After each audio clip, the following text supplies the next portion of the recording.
Before joining my current company, HubSpot, I was a Uber driver in San Francisco, in California. And driving every day, all the time, I met a lot of people, a lot of folks inside of my car. And I remember we had people from everywhere in the road working in tech in the Bay Area. And I was always thinking maybe one day I can join them. So when I had the opportunity in 2021 to start trying to find a job in the corporate. Welcome to Latinx in Power, a podcast hosted by Thaisa Fernandes. Welcome to Latinx in Power. Today we are talking with Thais Campbell. Thais is a customer success manager specializing in driving product adoption and empowering customers to effectively leverage HubSpot's software. With over 6 years of experience in inbound marketing, community building, and customer success, Thais is passionate about building strong client relationships and enhancing customer retention. I'm so excited with your conversation. Welcome to the Latinx in Power. Thank you so much, Thais. I'm so happy to be here and share a little bit about my experience and background in your podcast. I'm so excited with your episode. I love your work and you're so inspiring. And also, I feel this is a very unique moment because you're going to have Thais and Thaisa in the same podcast. Sure. So our name, the pronunciation, we can say Thais and Thaisa. Yeah. And you probably the same thing happened to you. A lot of people don't know how to pronounce my name. So today we have two variations of our names. So personally, very excited about that as well. Sure. In this episode, Thais shares her experience transitioning into the tech world from a non-technical background. She offers insights on navigating this shift, building confidence in a tech-focused environment, and using her journey to empower others. What does it mean to be a Latina for you? I love this question because growing up, I didn't recognize myself as a Latina. I moved to the United States when I was 21 years old as an au pair. That's an exchange program when you come here to live for American family and take care of their kids. And throughout those years, I realized the United States was pushing me to always define myself. I was Black, I was Latina, I was Hispanic. I didn't know. And when I needed to take my driver license or fill it up forms, that's when I always need to say what I was. And in the beginning, I used to write other and then Brazilian. And after a few months, I realized that I was a Latina. I started to search on the internet what Latina means. Everybody that I was talking to, like, oh, you're from Brazil, you're Latina. So little by little, I started to join communities and online and offline as well, connecting with other folks in the Bay Area because I live here in the Bay Area. And for me, being a Latina is owning my story. That's something that I learned the past few years. It's really understanding my roots and owning it. And really, like, it's a self-discovery.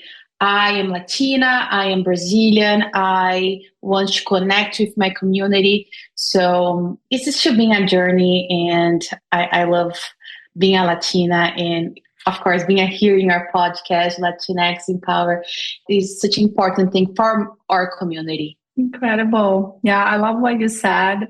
And I was thinking also, I feel the forms changed over the years because I remember when I moved here, I used to see Hispanic. And then I was like, no, I'm not Hispanic. My country was colonized by the Portuguese. Spanish is not my main language. And I think now they are using sometimes only Latino or sometimes Hispanic/Latino. And I love this angle when I interview folks from Latin America that came from countries that weren't colonized by Spain, because we have this angle where, okay, we have other language and Hispanic, it just not represent us. So this is very interesting. It's very interesting, especially like, when you have Latin Hispanic Heritage Month, for example. In my company, I start talking, hey, I'm Latina, and I know we have a lot of events that are hosted in Spanish, and I want to host one in Portuguese because it's part of the community. And then, like little by little, we can together share that Brazilians are Latinos as well. Yeah, yeah, absolutely. And coming from a non-technical background, how did you navigate the transition into the tech world? How was this for you? So before joining my current company, HubSpot, I was a Uber driver in San Francisco, in California, and driving every day, all the time. I met a lot of people, a lot of folks inside of my car. And I remember we had people from everywhere in the road working in tech in the Bay Area. And I was always thinking maybe one day I can join them. So when I had the opportunity in 2021 to start trying to find a job in the corporate here in the United States, I took a time to think, okay, what's going to be my strategy? Because I was pretty frustrated with myself. I thought I couldn't do it because it has been like a huge career gap in my resume. And I decided to think about some strength because usually when you are looking for a job, we always focus sometimes on our where we need to improve. But then I took a time to see, okay, I'm a good communicator. I speak Portuguese. Maybe I can try to find a job that needs my Portuguese. That is not everybody that speak a second language. So that was my approach. I started to try to looking for jobs that they need Portuguese. And I really want to transition to tech. So I started to go on Google, on communities, and trying to find those type of jobs. And when I saw the opening role in my corporate company had a customer support specialist, that's when I decided to apply. And they needed someone that speaks Portuguese. So that was definitely something that I like to share with my community. You are somebody that came from another country. It takes a lot of resilience and courage to start from scratch in a new country. So try to show this during the interview process and using your language to highlight your experience. So it was definitely something that the recruiters and hiring managers gave me a good feedback that I was using my experience to shine. That's amazing. I love that you said transitioning to tech, career gap, and strategy in the same sentence, because I think this is the key. And as you said, not focusing on the things you lack, the things you need to improve and learn, whatever, but your strengths, the quality and the skills you already have, and how you can combine those to your next role, an opportunity that you can stand out. That's a really, really, really good tip. And I feel sometimes for people, it might not come naturally to think about those things, right? It's definitely not easy, to be honest. Like, it took me a while to try to change my mindset and really change my perspective. Okay, I have skills. I have transferable skills. So how I can highlight that and share with the recruiters or the hiring managers. So it's definitely 100% what you just said. Mm-hmm. And what advice would you give to folks who are listening to us if they, first of all, they just heard about it and they are like, okay, I need to think about my skills. Like, how was for you? Did you write things in paper, like Google Docs? How talk with people? How was your like brainstorming process? I have a doc on Excel that I have a lot of skills. For example, if I have communication, stakeholder management, and then throughout the days, hours, I sometimes think, oh, when I worked in Brazil at this company, I had a very hard moments with a coworker, what did I do? So I start writing down because I start to see on YouTube videos what type of questions the recruiters or hiring managers usually ask you. And I'm like, I don't know how to answer these questions. Like, tell me one time when you need to deliver a hard feedback to a coworker. Like, I don't know. But then when the day is going on, I start to say, no, it happened to me in the past. So having a document, it can be, like slides, PowerPoint, Word, your phone on the notes, doesn't matter. When these stories come to your mind, write it down. And then I start to really using YouTube. I was searching tips on how to do a good interview. They start to show like STAR method, things that I didn't know at all before. So I start practicing. I don't like practice with someone. So I started recording myself talking about my experience to develop the skills to talk on the camera or with somebody else.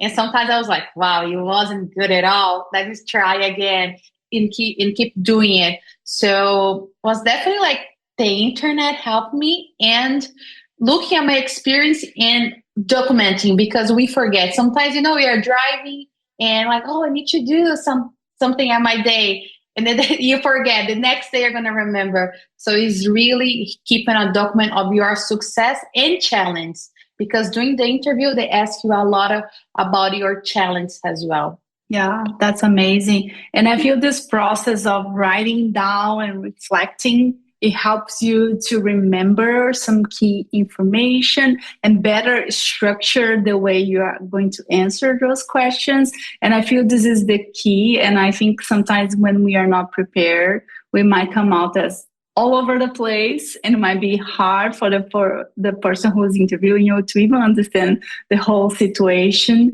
And you mentioned the STAR method, and I'm really, really big fan of that, because I think it helps you a lot in terms of like better structure the delivery of your story or whatever you're going to tell. So basically, STAR is an acronym. The S means situation, the situation that you have to deal with. The T is the task you're giving to do. So first you talk about the situation, then you talk about the task, and then you talk about the action you took, and the R is the result. And I think this method is very, very straightforward, and it really helps you to better structure and deliver something that is very impactful. And I don't know how you feel about that. To me, I feel a lot of people that I interact with, they are really, really good in storytelling. So it's something that I get so inspired. So it's something that I took some time to improve. Me too. Like when I got my job, and then after a while, I started doing like internal interviews to move to another department. And I received feedback. You need to improve your STAR method. You use it, but you should need to concise it. So like, okay, let me practice over. Otherwise, I'm going to overshare. So it's definitely a skill that you need to develop and learn from it. Amazing. And you have such an incredible energy and passion for helping others. And what fuels your drive to support and empower your clients? So as a customer success manager, my customer success is my success, right? So it's definitely understanding my customer goal and using my tools to help them succeed. So definitely being present when I'm talking to them and having active listening to understand the end goal, and work internally with my coworkers or with other departments to deliver what they need, and being real. If we can't achieve what they want right now, be honest, So that's something that I feel that's how I really connect with my customers. It's because I'm honest with them and transparent. When I can do something, I will do, but if I can, I can. But I gather the feedback, and maybe in the future we can change something, even if it's the product or in the service, to them share. So it's a trust. You need to build trust with my customers and coworkers as well. It's all like one community to make them achieve their success. Incredible. And I think we started to touch in my next question as well. So I'm excited to hear more from you. And building strong relationships is at the heart of what you do. What's your secret to creating genuine connections with your clients and helping them succeed? When I talk to my clients, I really want to make sure they are heard. As I already mentioned, I feel sometimes we want to over deliver or share a value, but we don't know if the value that I'm trying to share it's what my customer wants. So, for example, I know a lot about HubSpot, about our product, and we have a lot of different features, but if I start a conversation just saying how incredible the CRM, the HubSpot are, without listen to my customers' pain points first, it doesn't matter how amazing our platform is. So we're really understanding the customer business, how they grow, how they generate revenue. So then I can make sure I use strategies to help them grow. So that's really how I feel when I connect with customers and my community in general is listening, active listening. And that's something that you need to practice, like being silent and really giving a safe space for people share their opinion, their values, their frustration, because in general, people have frustration about different products or different service and how you're going to show up empathy. That's definitely something that it's practice, but you need to be intentional. Something that I always talk to my managers, my coworkers every day I try to be intentional about the day, what I want to deliver in the day, what I want to talk about. And then we go with my day because otherwise, we have a lot of a busy routine.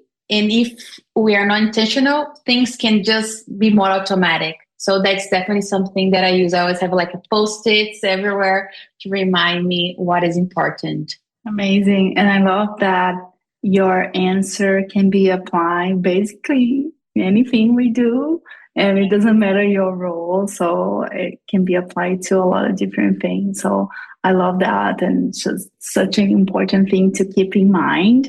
And I think the next question I wanted to ask you, especially for the folks who work in tech but doesn't have a technical background, and also for the folks who want to join tech but doesn't have a technical background, they didn't study like CS, computer science, like anything related to that. So I wanted to ask you, how like many people feel intimidated by the technical aspects of the industry, and even the acronyms, the way we speak sometimes is super intimidated. Sometimes I joke that if you like change jobs, it's almost like you need to learn things from scratch. The way you speak, the language you use might be different, right? And how did you manage to gain confidence and thrive in a tech-focused environment? There's definitely a new language that you just said. In the beginning, I had good mentors within my company that they reassured me, it's okay, you're not understanding everything. So having people like me here on the podcast, you're talking to you all, it's okay to do not know everything, and giving yourself space to fail. Because, for example, when I joined HubSpot, I didn't know what API is. That is something very technical.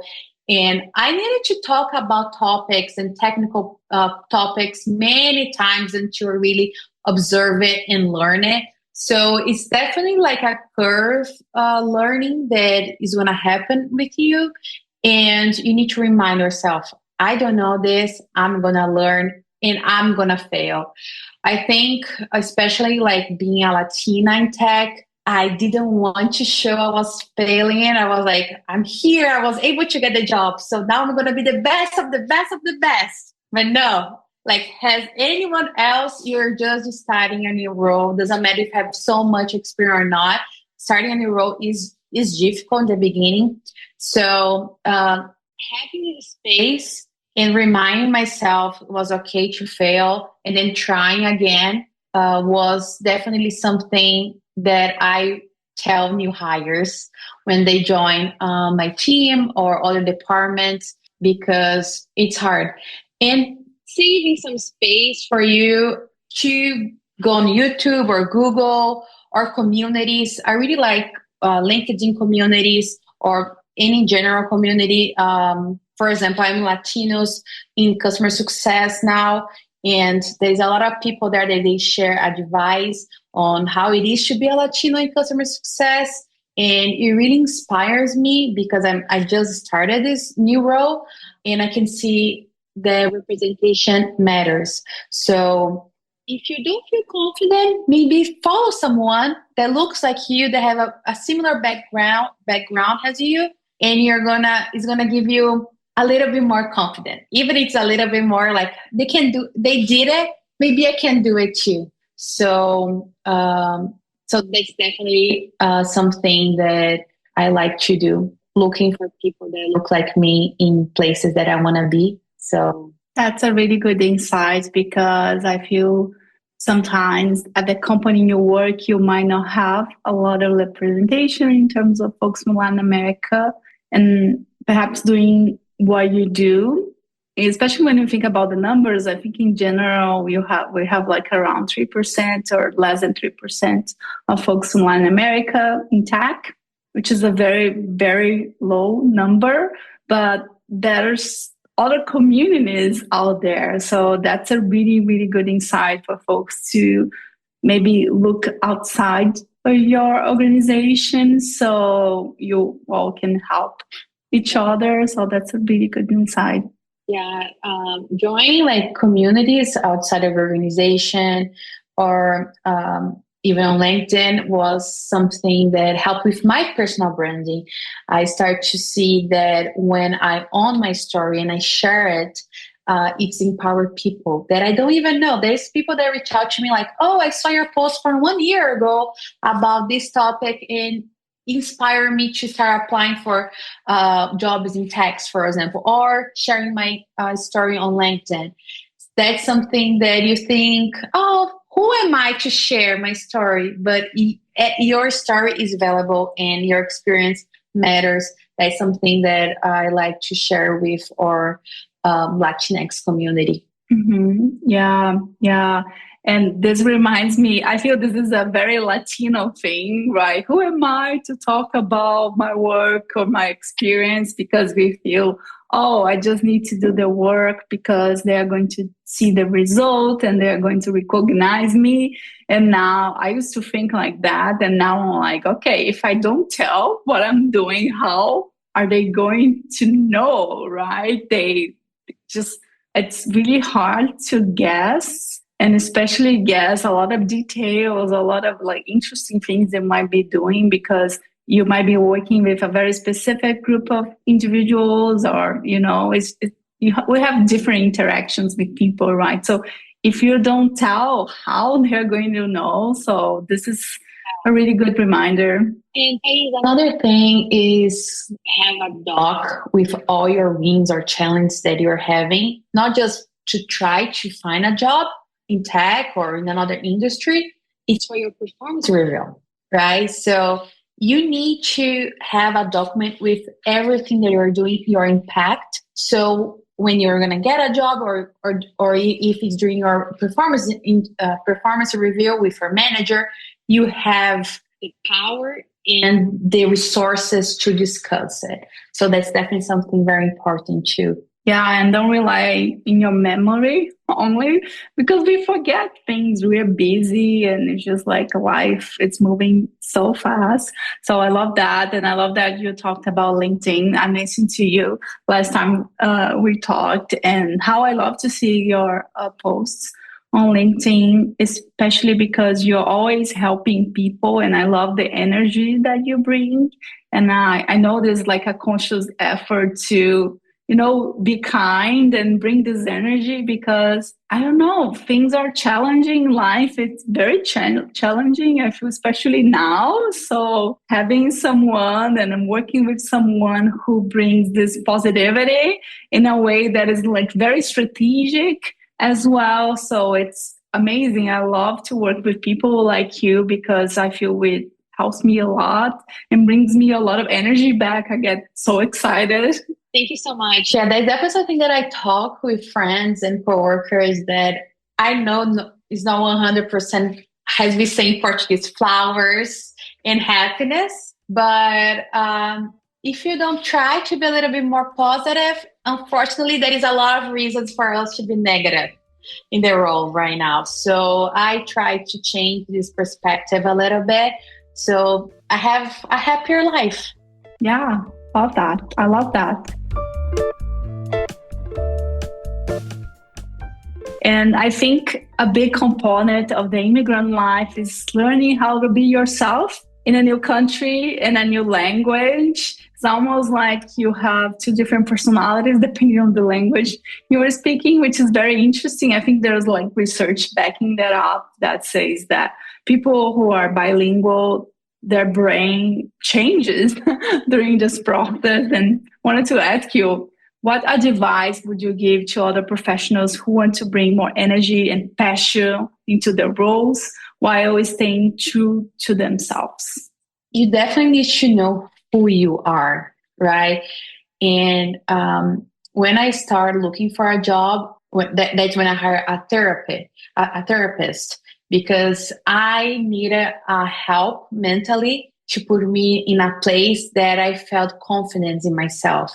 Because before I was afraid. I thought I would not be able to get a job in the United States because of my accent, because the way I talk. And having a therapist was something that helped me study about myself. That's how my therapist and I we like to say, because it's like a project to understand who is Thais, why she's like this, what happened in her past. So that's definitely now I would say that knowing who you are is essential for you to grow. So looking in the past, now being a Latina in tech, I see that my experience is important. So for example, when I joined my company, I was helping Portuguese speaking customers. So most of them are from Brazil. And one of my mentors, they only were helping English speaking customers. And he was reviewing some of my interactions, and he was like, Thais, why you always send kisses and hugs to your customers? I don't understand. I just want you to give me a background of that, because he was using, like the Google Translator. And I'm like, yeah, it's because in Brazil, at the end of every interaction, say, okay, hugs, kisses, beijos, abraços. And that's what I see, like, wow, my experience here, they need to have it, because even if somebody like American, they speaks Portuguese, maybe they would not say this because it's a culture thing. It's a localization, so that's, I think it was very the beginning of my career at HubSpot. I was like, wow, I'm different. I know how it's a business asset. I'm a business asset because I can show my clients they can be themselves in this company. So that's definitely one of my advices is knowing who you are. Yeah. And I love this example because it shows how only translating something to whatever language you need to speak with someone is not enough. Localization is important, and there are some very local things that if you don't say it, if you don't speak the way they speak, you might sound different, and they might feel that you don't belong or you're not part of it. And I was talking with you how for me now I feel that I'm doing the other way. Sometimes I translate things in English that doesn't make sense in Portuguese. For example, here we usually send emails. Hi, how are you? I hope you are well. If I say, espero que você esteja bem, I hope you are well in Portuguese, the person might read, oh my God, what happened? am I sick? Do I look sick? Like, what happened? Because they might think that's something wrong with me. Because we don't say that. We only say that if you're sick and you're recovering and the person want to make sure that you are okay. Right? Exactly. So being able to be like, to understand that, you need to see how valuable you are. Like your experience coming from where you're coming is important. Amazing. I love that. And I wanted to ask you about the resources that helped you in your journey that you want to share with us. Besides therapy and coaching, I love that you mentioned that this is just such an important thing that I feel, especially our community, needs to take advantage of. Yeah. Definitely therapy is my first one. It took me 3 months to really having the courage to stop working as an Uber driver, to then start trying to find a job in the corporate, because I was like, no, next week. And then my therapist was like, okay, you told me you were ready last week and now you're doing next week again. What's going on? And then little by little, working on myself, I could understand why I was so afraid. So it's definitely something, it's my first resource that really helped me. And YouTube. YouTube, it's my love language. I just love YouTube. I love to see people that create content there, and they can share how to understand what is the interview, the STAR method that we already talked. I don't have like one specific one, but I just went and searched how to improve my interview skills, what is STAR method, things like that. And LinkedIn. LinkedIn was something that was very shining during my process to get a job or to get confident, because of representation, as we already talked. I started to try to find people that were talking about topics that I was interested in, the corporate, and then I saw that they were able to get a job having the same background as me, and it really inspires me a lot. So that's why representation matters that much, because then you can see yourself somewhere. Or if you're in a place that is not a lot of representation, you can be the representation itself. And that's another thing, that when I share my content on LinkedIn, like maybe it can help one person, and it's already going to be enough, because I want to be a representation for my Latinx community. Mm-hmm. Yeah, and with that, I feel a lot of other communities can also identify, and you can like help a lot more than like our own bubble, I feel. And sometimes people that we don't even, I don't know, we don't even think about it. So I think this is really cool. I love your work. I'm going to link to the description of this episode, your LinkedIn, and so people can follow you. And I wanted to thank you for your time. That was incredible. And I want to leave the last minutes for you to share anything you want to share with our community and where people can find you. Anyone can find me on LinkedIn. My name is Campbell there. You can give me a follow, send me a DM with your questions. I'm very happy to connect. And something that I want to make sure everybody knows, that your personal branding is important. You know, like this nobody can take from you. Like the way you talk, your communication, your experience, and you knowing your story is important. So make sure you have everything in a document about yourself, because it really can help you grow as a person or professionally. So I love that. And this reminds me of some people that I interview for this podcast, how this process of answering the questions that I ask help them to reflect on their own journey. And I feel like if you want to be part of a podcast, we're always receiving guest suggestions, but sometimes you can do this exercise for yourself, right? Just like reflecting about your career, your journey, writing that down, whatever method, on your computer, your phone, on paper. I think this is a really good exercise, especially because sometimes we might change careers, we might do different things, and we might not realize how one thing kind of helped the other. And sometimes we might think, oh, I studied this and now I do this other thing. What a waste. And I feel it's never a waste because you're always using those skills. So I think this is an exercise is very interesting. So I wanted to invite folks perhaps doing this. I love that. Yes, please do. Amazing. Thank you so much. That's it for today, everyone. Thank you so much for your time. I would love to hear your thoughts about the podcast and the episodes. Please message us with any insight, any feedback you might have, and also guest suggestions. Message us in your favorite social media platform. We are in all social platforms. And if you want to write us in a review, we will love that. Feel free to write us in a review on Apple Podcasts, Audible, Amazon, or any other streaming that you like. Thank you.